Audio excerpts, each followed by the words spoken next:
പിതാവിൻ്റെയും പുത്രൻ്റെയും പരിശുദ്ധാത്മാവിൻ്റെയും നാമത്തിൽ ആമേൻ. എൻ്റെ പ്രിയപ്പെട്ടവരെ, ഇന്ന് ജൂൺ 29-ാം തീയതി തിങ്കളാഴ്ച. അമ്മേ പരിശുദ്ധ അമ്മേ, അമ്മേ പരിശുദ്ധമേ, ദൈവമാതാവേ, കൃപാസനത്തിലൂടെ ഞങ്ങളുടെ ദേശത്തിനും അമ്മ മധ്യസ്ഥം തേടി തന്ന എല്ലാ അനുഗ്രഹങ്ങൾക്കും കൃപകൾക്കും ഞങ്ങളിപ്പോൾ ഹൃദയം നിറഞ്ഞ നന്ദി പറയുന്നു.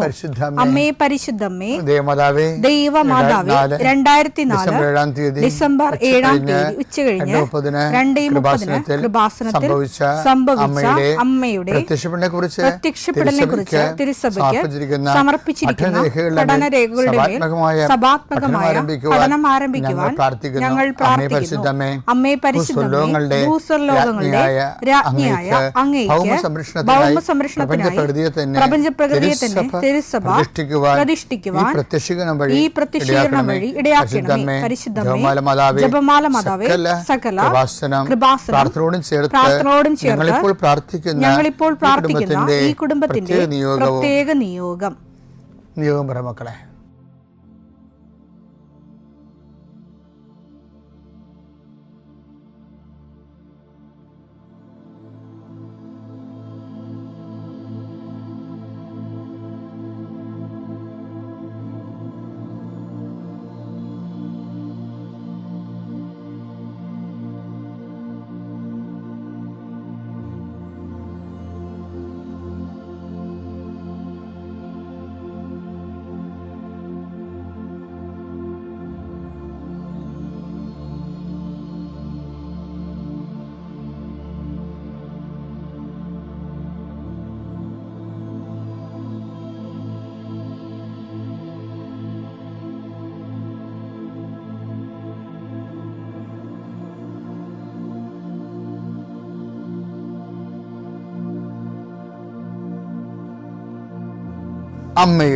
അമ്മയുടെ പ്രത്യക്ഷീകരണത്തിന്റെ ഈ അനുഗ്രഹവേളയിൽ ഞങ്ങൾക്ക് സാധിച്ചു തരുവാൻ കനിയണമേ.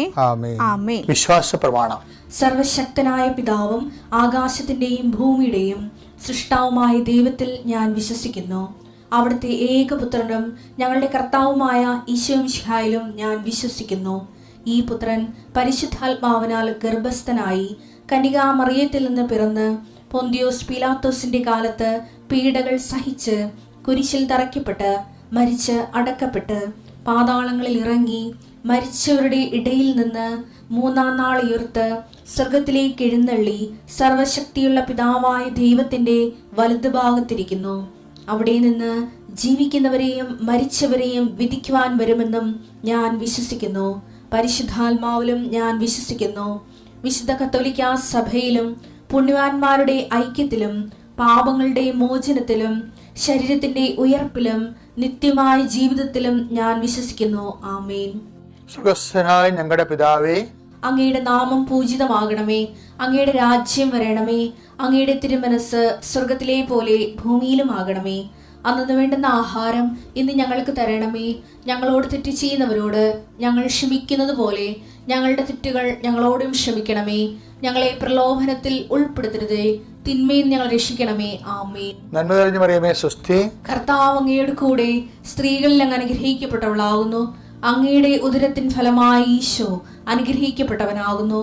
പരിശുദ്ധ മറിയമേ, തമ്പുരാന്റെ അമ്മേ, പാപികളായ ഞങ്ങൾക്ക് വേണ്ടി ഇപ്പോഴും ഞങ്ങളുടെ മരണസമയത്തും തമ്പുരാനോട് അപേക്ഷിക്കണമേ. ആമേൻ. കർത്താവേ, നിന്റെ ഉന്നതമായ നാമത്തിന് സ്തോത്രം ചെയ്യുന്നു. കർത്താവേ, നിന്റെ വിശുദ്ധ പൗരോഹിത്യത്തെ മഹത്വപ്പെടുത്തണമേ. കർത്താവെ, സഭയിലുള്ള സാന്നിധ്യം പ്രകടമാക്കണമേ. 40 വർഷം ഞാൻ അർപ്പിച്ച കൃപാനയുടെ യോഗ്യതയാൽ കൃപാസ്ഥാനത്താറെ ജീവനോടെ പ്രത്യക്ഷപ്പെട്ട പരിശുദ്ധ അമ്മയുടെ മാധ്യസ്ഥത്തിലെ ഞാൻ മക്കളെ ആശീർവദിക്കുന്നു. അങ്ങയുടെ മക്കൾ ഇന്ന് യാത്ര ചെയ്യുന്ന ഓരോ ഇടങ്ങളെ സംബന്ധിച്ച് പ്രാർത്ഥിക്കുന്നു. അങ്ങയുടെ മക്കൾ ഇന്ന് കണ്ടുമുട്ടുന്ന ഇടങ്ങളെ സമർപ്പിച്ച് പ്രാർത്ഥിക്കുന്നു.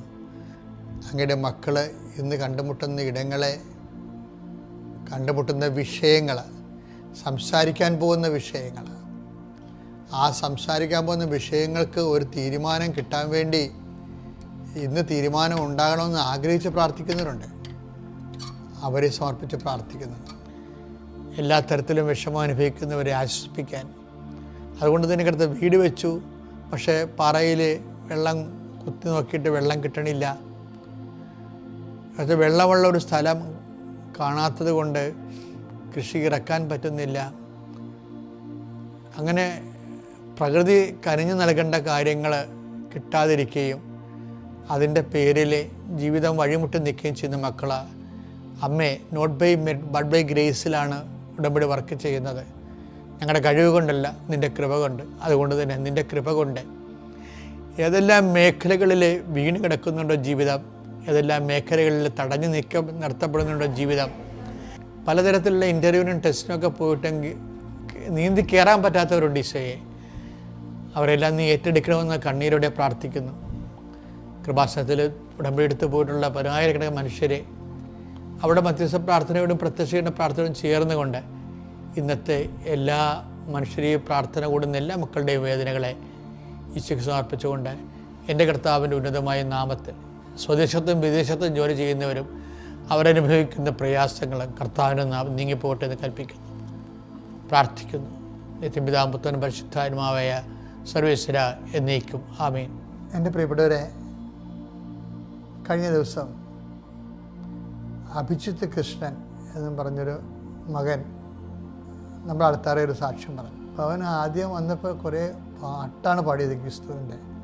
അത് വളരെ സന്തോഷത്തോടെ ലയിച്ചാണ് പാടണത്. പാടിക്കഴിഞ്ഞപ്പോൾ അവൻ്റെ കുറേ ദൈവാനുഭവങ്ങൾ പറയുന്നുണ്ട്. പക്ഷേ എന്നെ സ്പർശിച്ചത് അവൻ്റെ ദൈവാനുഭവങ്ങളെക്കാൾ ഉപരി കേരളത്തിലെ 33 നഗരസഭകളിൽ ഞാൻ പോയി കർത്താവിൻ്റെ ജോലി ചെയ്തിട്ടുണ്ടെന്നാണ്. അവിടെ ആൾക്കാരോട് സംസാരിക്കുകയോ ഈ കൃപാസനത്തിൻ്റെ പത്രം കൊടുക്കുകയോ ഇതാണ്. ശരിക്കും ചില ആൾക്കാരൊക്കെ എങ്ങനെ ഇപ്പം ഈ പീഡിയ കച്ചവടക്കാരൊക്കെ ഉടമ്പ എടുത്തിട്ടേ ഈ അവർ പത്രം കൊണ്ടുപോകും. അവരെന്താ ചെയ്യണമെന്നറിയാം, അംഗവും കാണാൻ താളിയും പറിക്കാമെന്ന് പറഞ്ഞവർ നെയ്യപ്പം തിന്ന കണ്ടുകൊണ്ട് കാര്യമെന്ന് പറഞ്ഞുകൊണ്ട് അവർ അവിടെ കടയിൽ പിണ്ണാക്കും ശർക്കരയും അരിയൊക്കെ വാങ്ങിക്കാൻ പറ്റുന്നവർക്കെല്ലാം അവിടെ നിന്നുകൊണ്ട് കൈ നനയാതെ മെയ് നനയാതെ ഓരോ പത്രം കൊടുത്തുകൊണ്ടിരിക്കും. അങ്ങനെ പത്രപ്രസവം ചെയ്യുന്ന ആൾക്കാരുണ്ട്.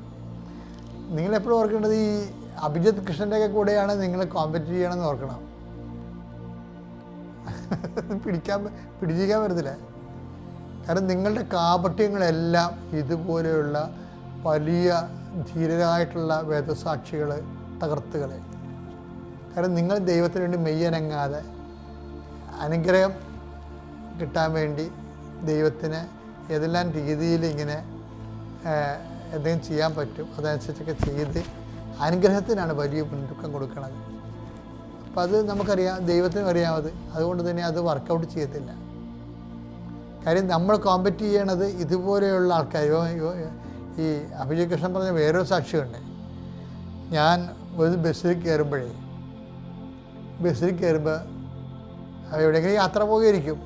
ഞാൻ വെറുതെ ബസ്സിൽ നിന്നൊരു പാടും, കർത്താവിൻ്റെ പാട്ടുകളൊക്കെ പാടുമ്പോൾ എല്ലാവരും എന്നെ ശ്രദ്ധിക്കും, നല്ല പാട്ടാണെന്നൊക്കെ പറയും.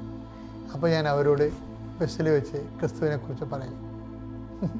ഞാനിത് കേട്ടിട്ട് എനിക്ക് തന്നെ ചമ്മല് വന്നു. ഞാനൊരിക്കലും ക്രിസ്തുവിനെ ബസ്സിൽ വെച്ച് സംസാരിച്ചിട്ടില്ല. അങ്ങനെ നമുക്കത് തോന്നിയിട്ടില്ല. ബസ്സിൽ വെച്ച് ആൾക്കാരോട് ഇങ്ങനെ സംസാരിക്കും. അതിൻ്റെ അഭിഷേകം കിട്ടിയിട്ടുള്ളത് വേണേൽ പറയാം, എളിമയോടെ സമ്മതിക്കാതിരിക്കാൻ നിവർത്തിയില്ല.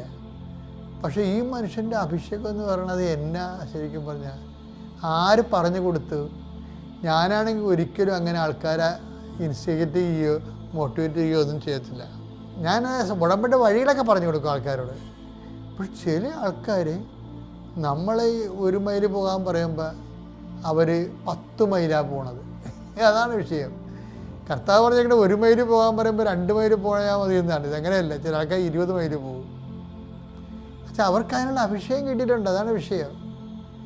നല്ല ദൈവസ്നേഹം ഉണ്ടെങ്കിൽ നമ്മളെ ഉടമ്പടി എടുക്കുന്നവർക്ക് ഭയങ്കരമായ ഈ ചിലക്ക് ദൈവസ്നേഹം അല്ലല്ലോ ഉടമ്പടി എടുക്കുമ്പോൾ, വസ്തുസ്നേഹം, വ്യക്തിസ്നേഹം അല്ലേ. ചില ആൾക്കാരൊക്കെ ആരെങ്കിലും ലവർമാരെ കല്യാണം കഴിക്കാനുള്ളവർ കല്യാണം കഴിക്കാൻ വേണ്ടി കർത്താവിന് പണി കൊടുത്തുവെച്ച് ഉടമ്പടി എടുക്കും. പുള്ളിക്കാരത്തി അല്ലെങ്കിൽ വിചാരിക്കുന്ന ആളെ കല്യാണം കഴിക്കണമെന്ന് പറഞ്ഞ് എഴുതിയിട്ടേച്ചും പോകും. നമ്മളറിയത്ത് പോലും ഇല്ലേ. അപ്പം അങ്ങനെയുള്ള ഉടായ്പ പാർട്ടികളും ഉണ്ട് ശരിക്കും. എന്നിട്ട് എന്താ വിഷയം എന്ന് വെച്ചാൽ അപ്പോഴത്തേക്ക് അങ്ങനെ ഒന്നും എഴുതാൻ പാടില്ലെന്ന് ചോദിച്ചു കഴിഞ്ഞാൽ നിങ്ങൾക്കറിയാമല്ലോ, നിങ്ങളുടെ കണ്ണിൻ്റെ ദുരാശ കൊണ്ട് കണ്ടുപിടിച്ച ആൾ അയാളെ ദൈവം നിങ്ങൾക്ക് ഒപ്പിച്ച് തരണമെന്ന്. ദൈവം എന്ന ഏജൻസി, പ്രേമിച്ച് നടക്കുന്നവരുടെ ഏജൻസിയാണ്. അപ്പം നിങ്ങളുടെ പഴയ ഫയലുകൾ നോക്കുമ്പോൾ അറിയാൻ പറ്റും നിങ്ങളൊരു ഫ്രോഡാണെന്നുള്ളത്. കാര്യം ഇങ്ങനെ ശരിക്കും പറഞ്ഞാൽ ആരും പ്രാർത്ഥിക്കത്തില്ല. പ്രാർത്ഥിക്കാൻ പറ്റും, കർത്താവേ അങ്ങക്ക് മനസ്സാകുന്നെങ്കിൽ. അതാണ് യഥാർത്ഥ പ്രാർത്ഥന എന്ന് പറയണത്. അങ്ങനെ കുഷ്ഠരോഗികൾ പോലും അങ്ങനെ പ്രാർത്ഥിക്കുമ്പോൾ കർത്താവ് പറയണത് എനിക്ക് മനസ്സാകുന്നു എന്ന് പറയത്തില്ല. അപ്പം നമ്മൾ എന്ത് ഉടമ്പടി ചെയ്താലും അത് ഇപ്സഫാക്റ്റോ അണ്ടർസ്റ്റുഡാണ്. എന്താണ് അങ്ങക്ക് മനസ്സാകുന്നെങ്കിൽ. എടുത്തേ വചനം എടുത്തേ. മത്തായി 8:2. അപ്പോൾ ഒരു കുഷ്ഠരോഗി അടുത്തു വന്ന് താണു വണങ്ങി പറഞ്ഞു, കർത്താവേ അങ്ങേക്ക് മനസ്സുണ്ടെങ്കിൽ എന്നെ ശുദ്ധനാക്കാൻ കഴിയും. ഭയങ്കര, ഞാനത് എപ്പോഴും ഇടയ്ക്ക് എൻ്റെ തലയിൽ വരുന്ന ഒരു സംഭവമാണ്. ഈ കുഷ്ഠരോഗി ഭയങ്കര വിജ്ഞാനമുള്ളൊരു മനുഷ്യനാണ്. പിന്നെ കുഷ്ഠരോഗി അയാളെ സഹായിക്കാനോ സന്ധിക്കാനോ അയാൾക്ക് ഇങ്ങനെ പ്രാർത്ഥിക്കാനോ പോലും യോഗ്യതയില്ല. ഇവർക്ക് മണിയടിച്ച് നടക്കുന്ന പാർട്ടിയാണ്. അവർ വരുന്നത് കണ്ട അവർ സ്വന്തം അവർക്കൊരു മണി കൊടുത്തിട്ടുണ്ട്. സമൂഹം കൊടുത്തതല്ല, അവർ കലക്ക് കാശ് കൊടുത്ത് മേടിച്ചതാണ്. അത് അടിക്കണം. തങ്ങൾ കുഷ്ഠരോഗിയാണെന്ന് മറ്റുള്ളവരെ അറിയിക്കണം. അല്ലെങ്കിൽ മറ്റുള്ളവർക്ക് കുഷ്ഠം വന്നാൽ ഇവർ വഴിയിട്ടടിക്കും നാട്ടുകാർ. അപ്പം അങ്ങനെ ഒരു ജന്മമാണ് ആ കുഷ്ഠരോഗത്തിൻ്റെ ജന്മം. അവർക്കത് യാചിക്കുവാൻ പോലും അർഹതയില്ലെങ്കിലും അത് ഇങ്ങനെ കുറേ ആൾക്കാരുണ്ട്. കർത്താവേ നിൻ്റെ അടുത്ത് യാചിക്കാൻ പോലും എനിക്ക് അർഹതയില്ലെന്ന് എനിക്കറിയാം. 7:7 ഒരു ശതാധിപനുണ്ട്. അയാളെ കർത്താവിനെ കാണുമ്പോൾ പറയണ വർത്താനം കേട്ടാണ്, അങ്ങയെ നേരിട്ട് സമീപിക്കാൻ പോലും എനിക്ക് യോഗ്യതയില്ല എന്ന് ഞാൻ വിചാരിച്ചു. അപ്പം അത് ആ വിചാരം തന്നെ ഒരു എളിമയാണ് അദ്ദേഹത്തിന്. ഇപ്പം നീ ഉടമ്പടി ചെയ്യുമ്പോൾ ദൈവതിരുസന്നിധിയിൽ എത്ര നീ വിശുദ്ധനാണെങ്കിലും, എത്ര നീ സൽപ്രവർത്തികളും കൃപാവര പ്രവർത്തികളും കൊണ്ട് നീ കോമ്പറ്റൻ്റ് ആണെങ്കിലും, ദൈവത്തോട് സംസാരിക്കാൻ കഴിയണത് ദൈവം തന്നൊരു യോഗ്യതയെ കരുതിക്കൊണ്ട് എളിമപ്പെട്ട് പ്രാർത്ഥനയിൽ അത് വേണം. അതാണ് കുഷ്ഠരോഗിയും പറയണത്, അങ്ങക്ക് മനസ്സാകുന്നെങ്കിൽ. എനിക്ക് വേണ്ടി ആരും മനസ്സാകുന്നില്ല. അയാളുടെ മെയിൻ സംഭവം അതാണ്. അയാളുടെ നാട്ടുകാരോ വീട്ടുകാരോ ബന്ധുക്കളോ സ്വന്തപ്പെട്ടവരാരും അയാളുടെ കാര്യത്തിൽ മനസ്സാകുന്നില്ല. അപ്പോൾ ആരോ പറഞ്ഞ് കേട്ടു, കർത്താവിൻ്റെ വാക്ക് കേട്ടിട്ട് തൻ്റെ കാര്യത്തിൽ ആരെല്ലാം മനസ്സാകുന്നില്ലെങ്കിലും ചിലപ്പോൾ ഈശോ മനസ്സാകുമെന്ന് തോന്നിയിട്ട് ആ ഒരു വിശ്വാസത്തിലാണ് അയാൾ ചോദിക്കുന്നത്, കർത്താവേ ആർക്കും എൻ്റെ മേലൊരു മനസ്സില്ല, പക്ഷേ അങ്ങക്ക് മനസ്സുണ്ടായതെങ്കിൽ ഞാൻ തീർച്ചയായിട്ടും സുഖം പ്രാപിക്കും. അപ്പോൾ വിശ്വാസമാണ് അതിൻ്റെ അകത്ത്. പിന്നെ തൻ്റെ എളിമപ്പെടലും. ഈ ശതാധിപനും ആ ടൈപ്പാണ്. അങ്ങയെ നേരിട്ട് കാണുന്നത് പോലും യോഗ്യതയില്ലെന്ന് ഞാൻ കരുതിയെന്നൊക്കെ പറഞ്ഞിട്ട് അപ്പോഴെന്താ ശതാധിപൻ ഈശോ അപ്പം തന്നെ അവൻ്റെ കൂടെ പോയെന്നാണ് പറയണത്. കുഷ്ഠരോഗിയോട് എന്താ പറയണത്, എനിക്ക് മനസ്സാകുന്നു, നീ സൗഖ്യമുണ്ടാകുക. കണ്ട, കർത്താവിൻ്റെ ഹൃദയത്തെ ഇവർ രണ്ടുപേരും ഇങ്ങനെ വളരെ സുന്ദരമായ രീതിയിൽ കർത്താവിൻ്റെ ഹൃദയത്തെ വിശ്വാസികളിലേക്ക് തിരിക്കണ കണ്ടില്ലേ. അതായത് ഈ തിരിക്കണ ഒരു പ്രധാനപ്പെട്ട കാര്യമാണ്. ഈ യോഹന്നാൻ മാന്താരുടെ ജനത്തെക്കുറിച്ച് പറയണത്, അവൻ പിതാക്കന്മാരുടെ ഹൃദയത്തെ മക്കളിലേക്ക് തിരിക്കുമെന്നാണ്. ലൂക്ക 1:17. ലൂക്ക 1:17. പിതാക്കന്മാരുടെ ഹൃദയങ്ങളെ മക്കളിലേക്കും അനുസരണമില്ലാത്തവരെ നീതിമാന്മാരുടെ വിവേകത്തിലേക്കും തിരിച്ചുവിടാനും സജ്ജീകൃതമായ ഒരു ജനത്തെ കർത്താവിന് വേണ്ടി ഒരുക്കാനും ഏലിയായുടെ ചൈതന്യത്തോടും ശക്തിയോടും കൂടെ അവൻ കർത്താവിന്റെ മുമ്പേ പോകും. ഇതിന്റെ വിഷയം എന്ന് വെച്ചാല് ഇതുപോലെ തന്നെയാണ് തിരിച്ചു വരണത്. ഇപ്പം പിതാക്കന്മാരുടെ ഹൃദയത്തെ മക്കളിലേക്ക് കൊണ്ടുവരാൻ, അനുസരണമില്ലാത്തവരെ നീതിമാന്മാരുടെ വിവേകത്തിലേക്ക് തിരിച്ചു കൊണ്ടുവരാൻ. അപ്പം ഇതുപോലെ ഒരു കൗണ്ടർ തിരിച്ചു കൊണ്ടുവരവാണ്. എന്താണ്? ദൈവത്തിൻ്റെ ഹൃദയത്തെ മനുഷ്യരിലേക്ക് തിരിച്ചു കൊണ്ടുവരാൻ.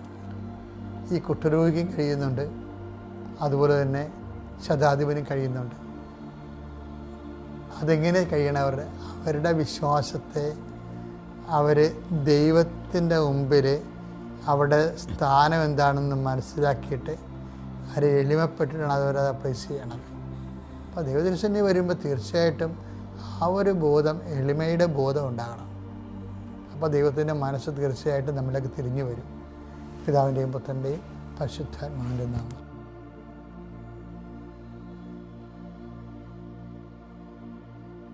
അത്യപൂർവ ദൈവാനുഭവങ്ങൾ ഇനി നിങ്ങൾക്കും സ്വന്തം.